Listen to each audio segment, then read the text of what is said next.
More than a year after a fatal hit-and-run crash, one family is still waiting for justice. The family of Patricia Walter say that there's no question who struck and killed her, so they can't understand why the driver hasn't been charged with a crime. Tom Lydon of the Fox 9 Investigators is on this case and here now with that story. And Tom, this is very similar to a story that you told us about last month. We did. Last month we told you about Antonio DeMules. Yeah. That was 2 months before this, but also in Isanti County. It seems to be happening a lot lately, though. And the law couldn't be more clear. Leaving the scene of an accident in Minnesota is a crime. That's it. If someone dies and prosecutors can later show the driver was under the influence or otherwise negligent, it can even be criminal vehicular homicide. Tonight, the story behind the story of a hit and run, as we reveal the suspect's close connection to law enforcement and the questions that were raised in the very first call to police. There's someone just hit by a car on Highway 95. The first call to 911 was one of panic and confusion. There are injuries? I am right now. Are you involved? Huh? Yes, yes. Lying dead in the middle of Highway 95, just outside Cambridge. One of them isn't getting, we don't have a heartbeat. Patricia Walter, a 54-year-old grandmother. She'd been thrown 60 feet. On the phone with 911 is the woman who drove the car that struck her. Are you still there? Yes, I'm still here. I'm okay. In the street. And you weren't involved? No. Did you see it happen? No. But after calling 911, the woman vanished, left the scene.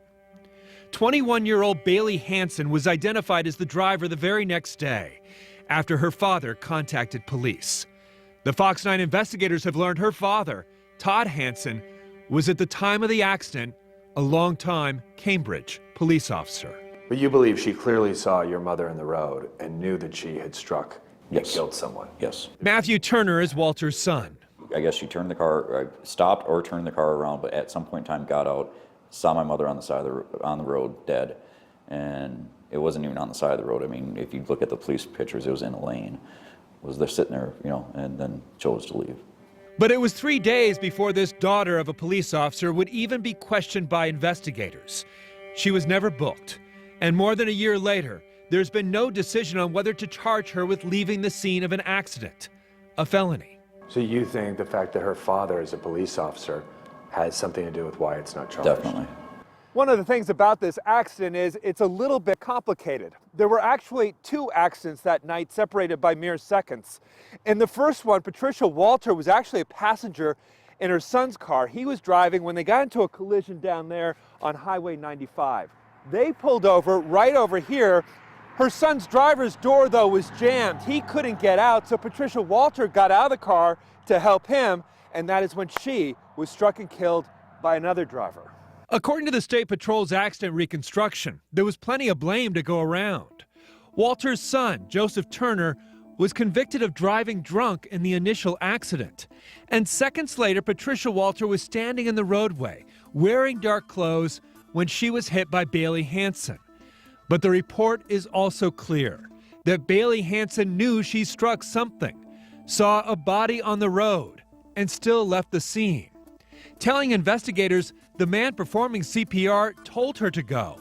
But investigators say they've never been able to locate that man. She says that somebody at the scene, supposedly performing CPR, said to her that if you're not involved, leave. Steve Meshbesher is an attorney representing Walter's family. There's a caveat there because she was involved. She was the one who struck the person he was performing CPR on. Bailey told investigators when she got home she noticed her mirror was gone, headlight damaged, dents in her car and cracks in her windshield. Yet she says she was still unsure of what she hit until she saw it was a hit and run on Facebook the next day. But even that night, Bailey appears to give conflicting accounts of her role to the 911 dispatcher. First, there's this exchange.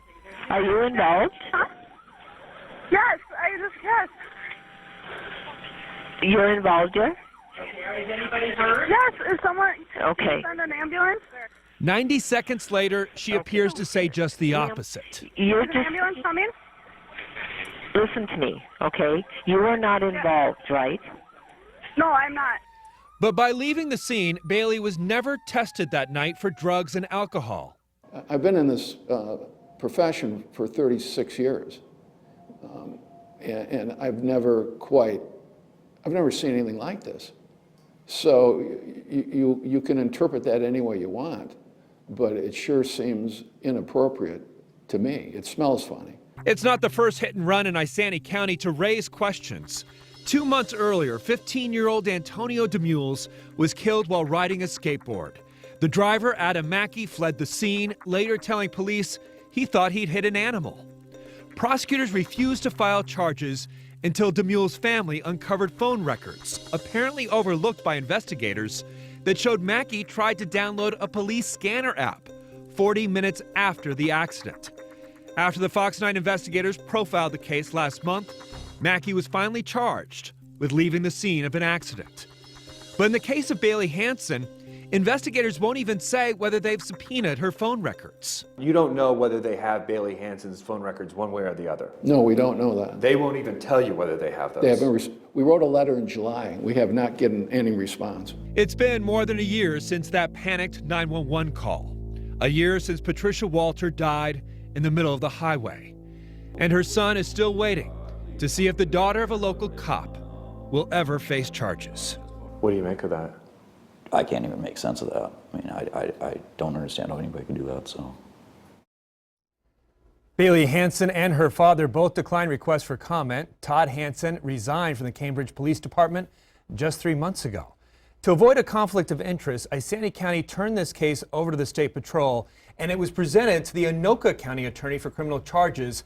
They've had the case since July, but the State Patrol recently resubmitted the case with new evidence just 2 weeks ago. What that new evidence is, guys, the State Patrol won't tell us. Is it the phone records? I don't know. They won't tell us. And how do you get at those phone records? I mean, how would they come up with that kind of evidence? That's a very interesting part of the story. You know, the attorneys had considered perhaps going a civil route with a civil suit and subpoenaing the phone records, except actually Bailey Hansen's insurance policy, they actually settled this lawsuit. It wasn't even a lawsuit. They settled the case for the full amount of the insurance policy right away. Because that civil side of the case is settled, they can't go after them civilly to try to get the phone records that way. Literally, the only way they can do it now is through prosecutors. All right. But the criminal case is not closed. No, it is not closed. It is open, but it's been waiting for charges since July. Sure, you'll keep following it. You bet. Thanks, Tom. Thanks, Tom.